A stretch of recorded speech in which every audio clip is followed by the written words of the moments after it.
Olá, colegas! Hoje nós vamos falar um pouco sobre as regras de escopo do R e sobre como é que as funções do R trabalham. Tá? Então, deixa eu explicar primeiro aqui as primeiras linhas de código.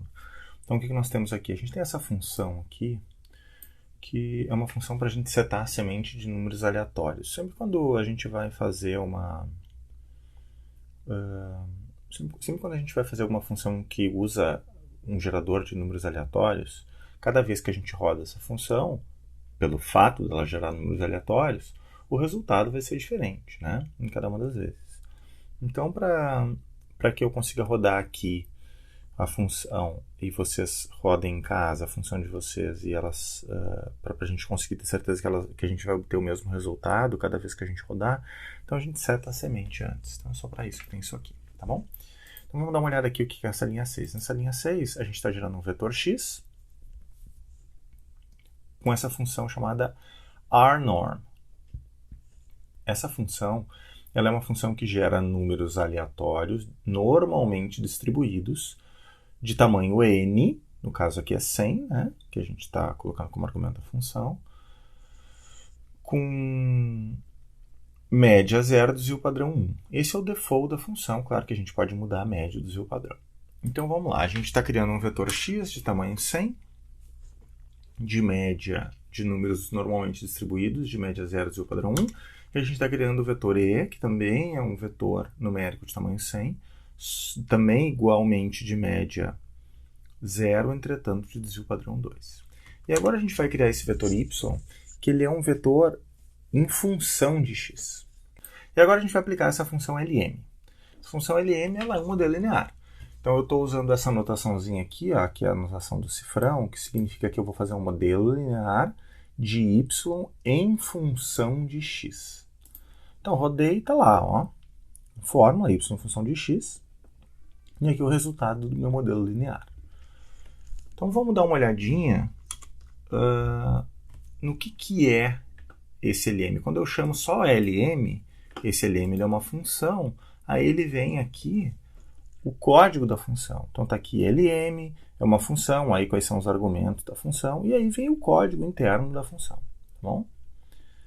Vamos dar uma olhadinha no help dessa função. Está aqui, ó. Ela é uma função, a função lm, ela é do pacote stats. O pacote stats é um dos pacotes que eles são carregados automaticamente quando a gente inicia o R. Então está aqui a descrição da função, usage, arguments, essas coisas que a gente já viu nas outras aulas. Tá bom? Não vou perder muito tempo com isso. O que acontece, colega, se eu pegar e agora atribuir o meu vetor x a um objeto chamado lm? Quem que vai ser agora esse meu lm? O meu lm está aqui, ó. Vai ser o x, né? Lembra? Deixa eu só relembrar aqui. O x é aquele vetor de números aleatórios que a gente criou e eu atribuí esses valores ao...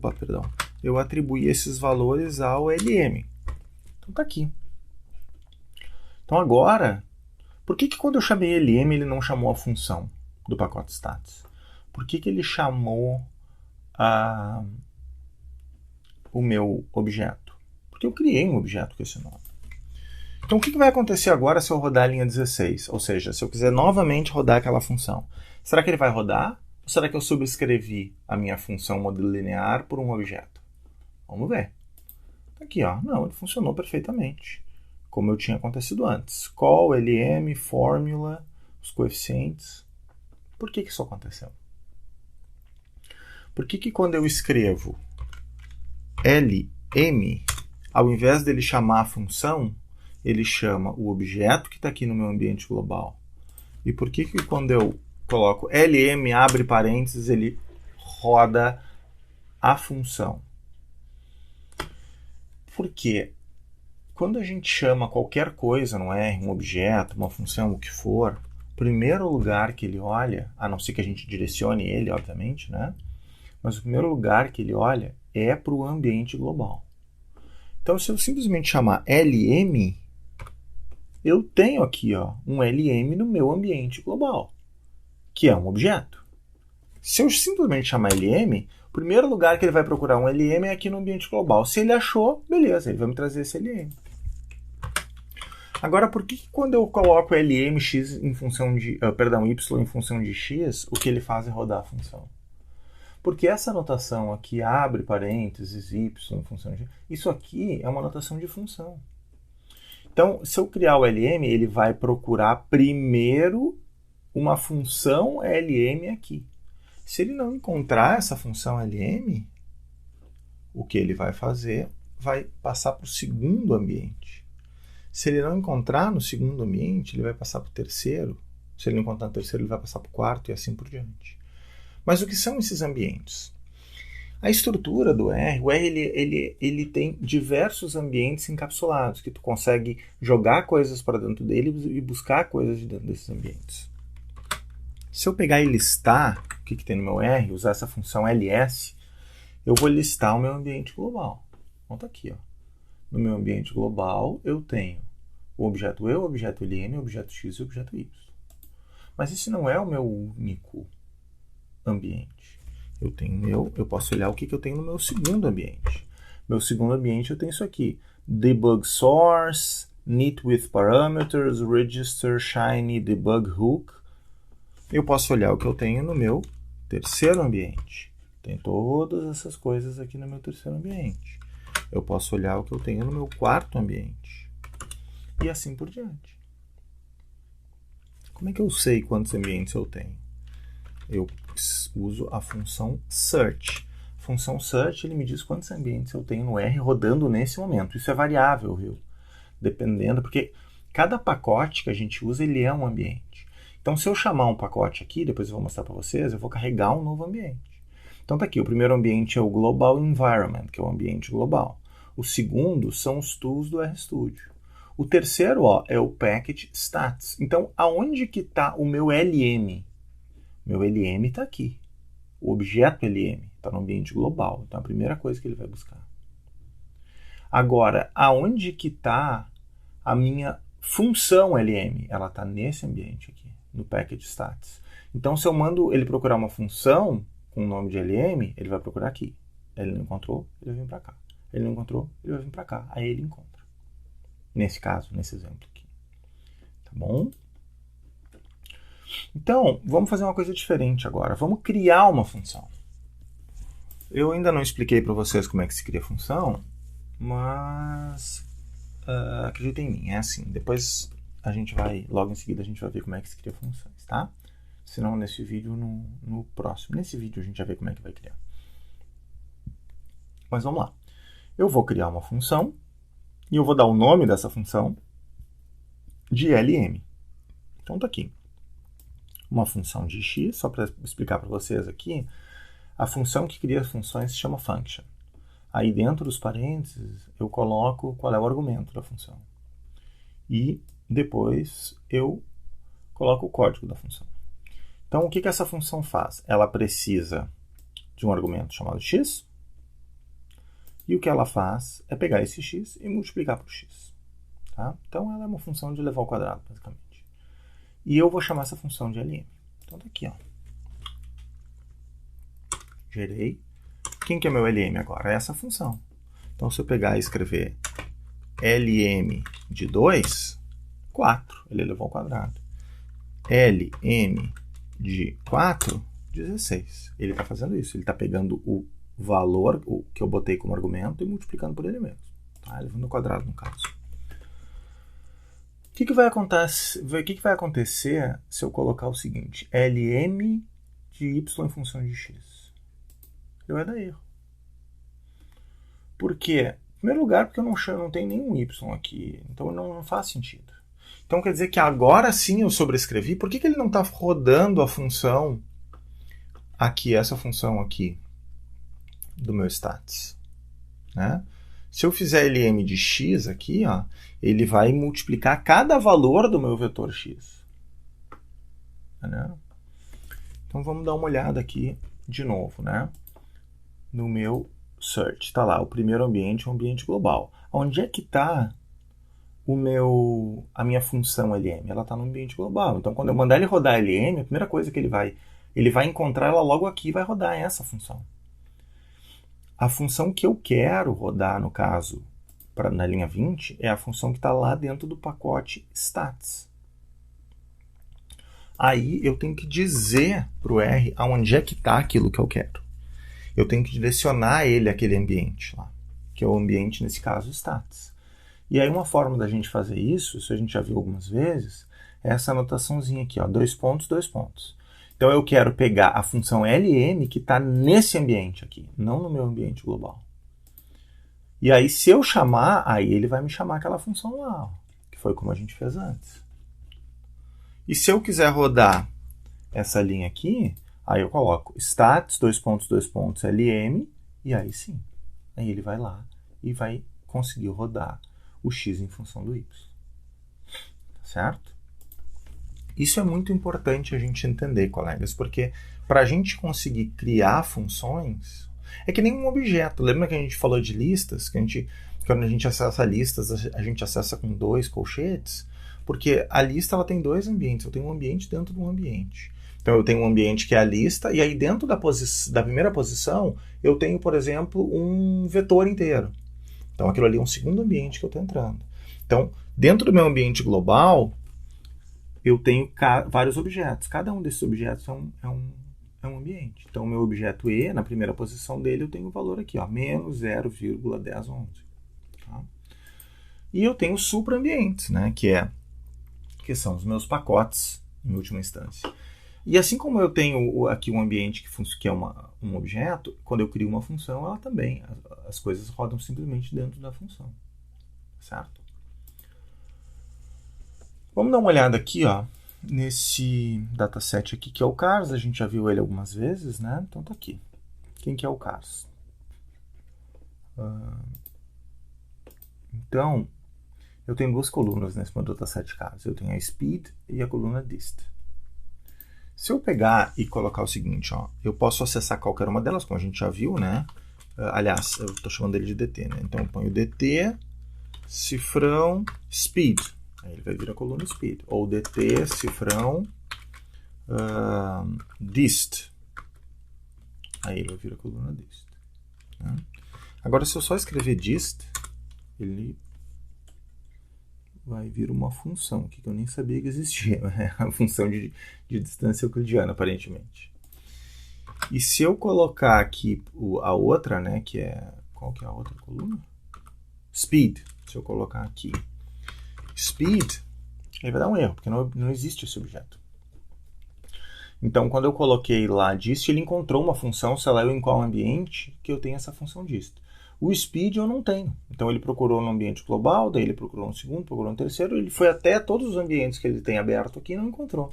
Aí ele me voltou uma mensagem de erro, dizendo, ó, o objeto speed not found. Beleza.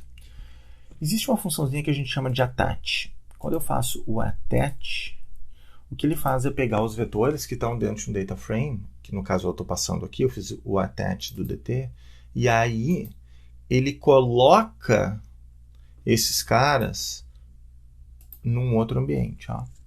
Então, ele cria o data frame como um ambiente. Então, eu tenho o meu primeiro ambiente, que é o ambiente global. Agora, o meu segundo ambiente é o dt. Então, ele pegou, quando eu faço um attach, dt, que no caso é o data frame, ele pegou aquele data frame e transformou num ambiente. Então, eu posso, por exemplo, se eu fizer o ls2 aqui, tá lá, ó, dist e speed. Por quê? São as colunas dentro do meu data frame que agora eu transformei num ambiente. Então, agora se eu pegar e procurar dist, lembra que antes ele achava uma função, né? Agora ele vai achar o data frame. Por quê? Porque no meu segundo ambiente, relembrando aqui, né? No meu search, ó, o meu segundo ambiente, ele procurou dist no ambiente global, não achou, mas ele está lá no meu segundo ambiente. A mesma coisa se eu escrever speed, aí ele vai achar lá também, tá? Como é que eu faço para destransformar, né, esse data frame no ambiente? Aí eu faço o detach. Aí, bom, quando eu faço o detach, ele elimina aquele ambiente. Agora, eu tenho... Ele não está mais lá. Então, agora eu tenho 10 ambientes. Se eu fizer o attach dt... Opa. Ó, agora eu tenho 11 ambientes. Ele criou esse ambiente aqui. tá? Beleza, moçada? Então vamos fazer o detach aqui, só para a gente não ficar com esses valores pendurados. Outra coisa, então vamos só relembrar aqui, o nosso search está ali, 10 ambientes, 9 e 10, né? Primeiro o Global Environment, depois o RStudio, Stats, Graphics e esses outros pacotes. Agora eu vou carregar um pacote, que é o pacote Genplast, que é um pacote que eu tenho aqui na minha library. Dentro da minha lista eu tenho baixado esse pacote aqui, deve estar aqui em algum lugar.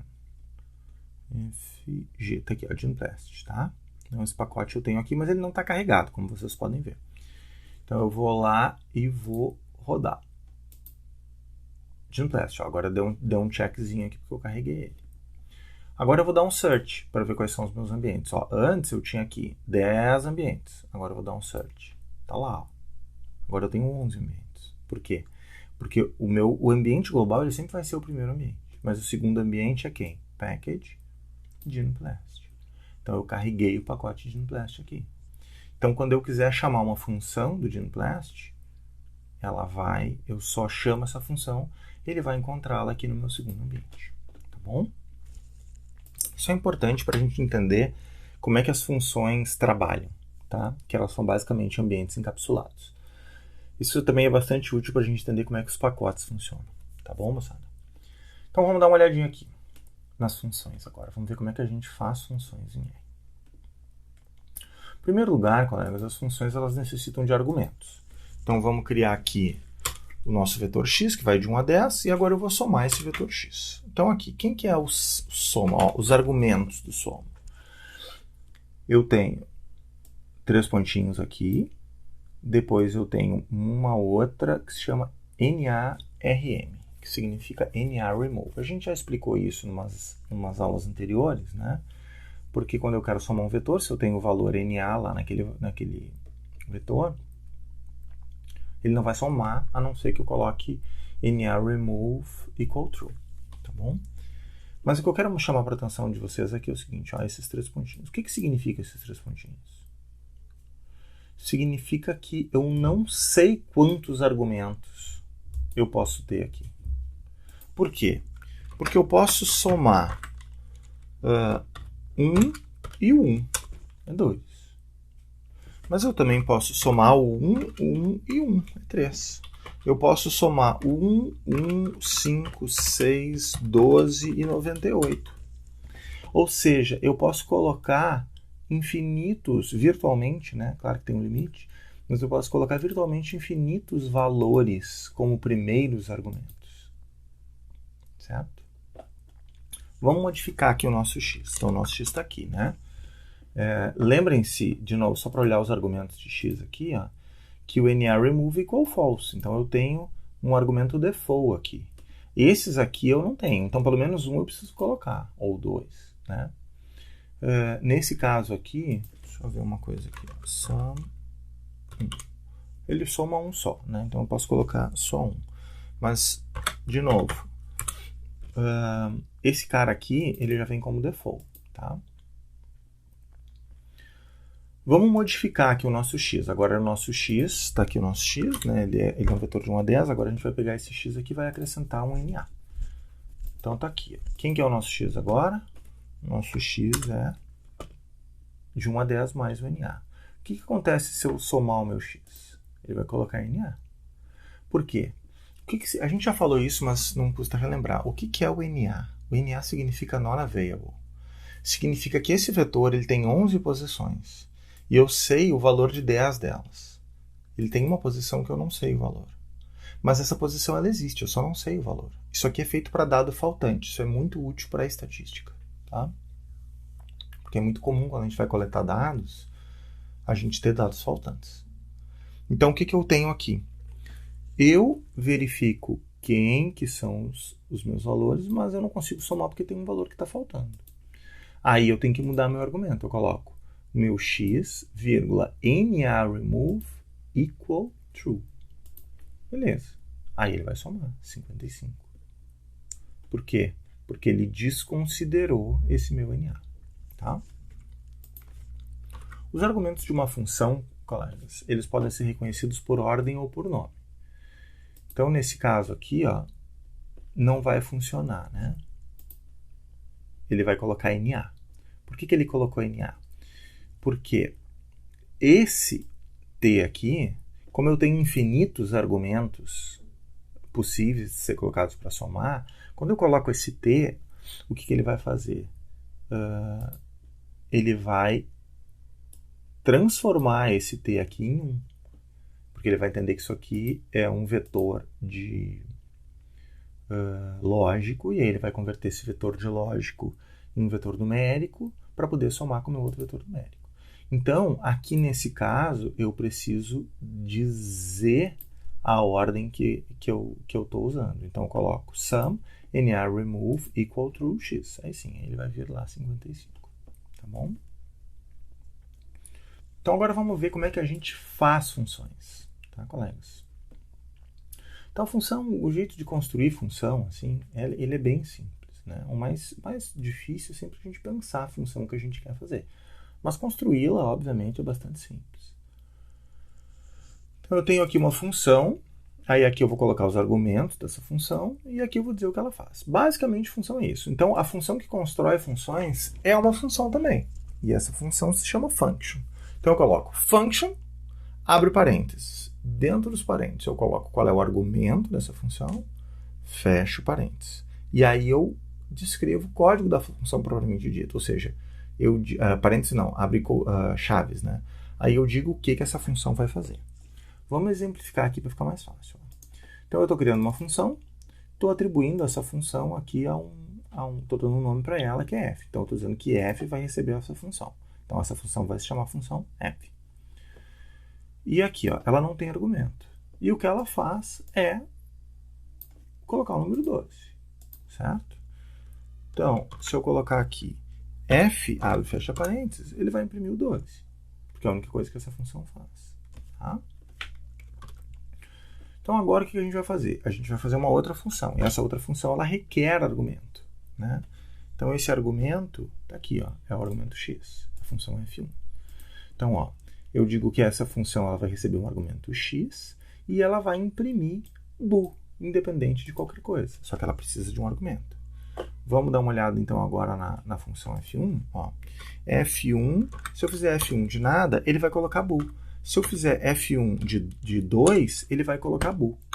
A função f, simplesmente, se eu fizer f de 2, ele vai dar erro. Por quê? Porque a minha função f ela não necessita de argumento. Então, quando eu coloco um argumento na minha função f, porque a gente construiu ela dessa forma, tá aqui, ó. F ela não tem argumento. Então, se eu fizer f de 2, ela não vai entender. Agora, essa aqui, como ela necessita de um argumento, quando eu coloco um argumento, ela vai entender. Só que raramente a gente faz funções assim para fazer uma coisa fixa, né? Geralmente a gente usa o argumento, trabalha esse argumento para chegar a um resultado variável dependendo do argumento que a gente está utilizando. Vamos olhar a nossa função f2 aqui. O que a função f2 faz? Essa função ela precisa de 2 argumentos. Um é o argumento x e o outro é o argumento y. O argumento y ele tem um valor default. Ou seja, se eu não passar nada como argumento y, ele vai utilizar o valor 10. Que nem o NA remove lá na função sum. Tinha NA remove equal false. Se eu não colocar nada, ele vai interpretar que é falso. Se eu quiser que ele seja true, eu tenho que ir lá e colocar true. Aqui é a mesma coisa. Eu estou criando uma função que o x eu preciso colocar, porque eu não tenho nenhum valor default. O y eu passarei ou não, porque eu tenho um valor default. O que essa função vai fazer? Ela vai somar x com y. Está aqui, x mais y. É bem simples. Então, vamos lá. Se eu fizer f de 2, o que vai acontecer? Esse 2, então ela requer 2 argumentos. Só que um eu tenho default. Então, ele vai interpretar esse 2 aqui como x. Certo? Então, ele vai pegar 2... que é esse cara aqui, mais 10. E o resultado vai ser 12. Se eu colocar 2 e 4, aí ele vai pegar o 2 como x e o 4 como y. Então, ele vai dar como resultado 6. Se eu fizer o seguinte, ó, eu colocar um argumento só, mas colocar como y, quer ver? Então, minha função f2, né? f2. Aí eu coloco aqui 2, como a gente fez. Tá lá, 12. Agora se eu coloco F2, eu coloco x igual a 2. A mesma coisa, porque ele já está interpretando o x, o 2 como sendo x pela posição. Agora se eu colocar aqui, ó, y igual a 2, aí ele vai dar um erro. Ele vai dizer, olha, está faltando o argumento x, porque o x não tem default. Se eu digo que esse 2 ele não é do x, mas ele é do y, aí ele dá erro. Se eu não digo nada, ele interpreta que é do x, e aí ele roda. Tá bom? Então, vamos dar uma olhada aqui. Então, aqui nesse caso, ó, a gente faz f de 2, beleza, ele faz o 12. Né? Aqui a gente tem uma função que é um pouquinho diferente. Ó. A primeira coisa que a gente está fazendo aqui é criando o nosso... A gente está criando um vetor, que é um vetor vazio. Né? Um vetor que eu estou chamando de res, isso dentro da função. Então, recapitulando. Eu estou fazendo uma função, que eu estou chamando de f3. Essa função precisa de 2 argumentos, que é o argumento A e o argumento B. Aí eu abro chaves e aqui eu digo o que a função vai fazer. Então está aqui. Esse argumento aqui, esse argumento ele não existe, não é um argumento. Né? O que eu estou fazendo nessa primeira etapa é simplesmente criando um objeto vazio. Aí, ó, nessa outra linha aqui, o que eu estou fazendo é dizendo que na primeira posição desse objeto, que até este momento está vazio, ele vai pegar o cara que eu botar como A e vai levar ao quadrado. E na segunda posição desse objeto, ele vai pegar o cara que eu botei como B e somar 1. E aí eu tenho essa parte aqui que está comentada na função. Então isso aqui é como se ela não existisse. Tá? E daí ele faz isso, depois ele chama o res. Então vamos lá. Vamos ver agora F34. Então lá. O que ele fez? Ele pegou... Deixa eu só puxar aqui para ficar um pouquinho mais fácil. Ó. F de 3, 2 e 4. Então ele pegou o 2 e considerou como A. Então a primeira coisa que ele fez, ele criou o objeto res. Daí na primeira posição, ele pegou o meu A, que no caso aqui é 2, e levou ao quadrado. Então deu 4.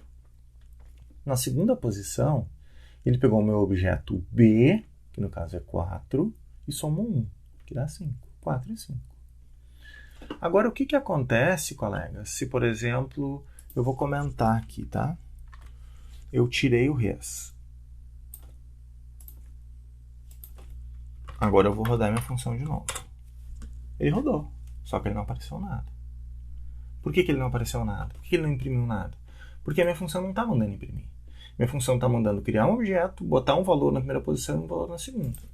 Tá bom? Então, outro jeito que eu posso fazer é mandar imprimir o res. Então agora eu vou rodar minha função f de 3. E aí, tá aqui, ó, ele imprimiu do mesmo jeito. Tá? Então eu posso ou chamar o objeto no final da função, quando eu estou definindo ela, né? Ou eu posso mandar ele imprimir, que ele vai funcionar do mesmo jeito. Tá bom? Agora aqui uma coisa importante, colegas, para mostrar para vocês que a função ela também é um ambiente. Tá? Então, no caso aqui, eu vou fechar aqui. Certo? Vou limpar tudo que tem aqui e vou criar essa função f4. O que a função f4 está fazendo? Ó? Ela está usando 2 argumentos, o x e o y. Beleza? Aí, ele vai pegar o meu x, vai elevar ao quadrado. Ele vai pegar o meu y e vai dividir por z. Beleza? Então tá aqui. Rodei. Aí eu vou passar como argumento o 2 e o 4. Ele deu erro. Por que deu erro? Ele diz aqui o seguinte, ó. O objeto z não foi encontrado. Bem, mas da onde o z? O z é argumento da função? Não, ele não é. Mas ele existe dentro da função. E ele não foi definido em lugar nenhum. Vamos supor que eu faça a função diferente. Agora eu vou pegar e vou fazer a função seguinte. Ó. Eu vou definir aqui dentro o z igual a 1. Agora eu vou rodar a função de novo. E agora eu vou rodar a mesma chamada. Funcionou. Por quê? Porque agora ele pegou o meu x, que é o 2, elevou ao quadrado, e somou com o meu y, que é o 4, dividido por z, que é 1. Aí ele funcionou. Da onde é que ele tirou esse z? Ele tirou esse z daqui, certo? Agora, eu vou fazer diferente aqui. Vamos apagar esse z, tá? Eu vou rodar de novo a função aqui, só para mostrar para vocês. Então, eu vou carregar minha função e vou fazer 2 e 4. Beleza, fiz. Deu erro, né? Vamos tentar botar o argumento z. Será que vai funcionar? Então, eu quero aqui, aí eu vou botar aqui z é igual a 1. Ele continua dando erro igual. Porque o z não é argumento da função. Quando eu defini a minha função, eu não defini o z como argumento. Então, não adianta depois querer passar ele para cá, porque ela não vai entender. Mas olha o que interessante. Eu vou criar fora da minha função o meu objeto z. Aqui dentro. Tá? Agora eu vou rodar. Aí ele funcionou. Por que ele funcionou? Porque ele primeiro procura o z dentro dessa função. Se ele não encontrar o z dentro da função, que a função é um ambiente, ele vai para o ambiente global. Aí aqui ele encontrou um z. Aí ele puxa para cá. E aí ele executa a função.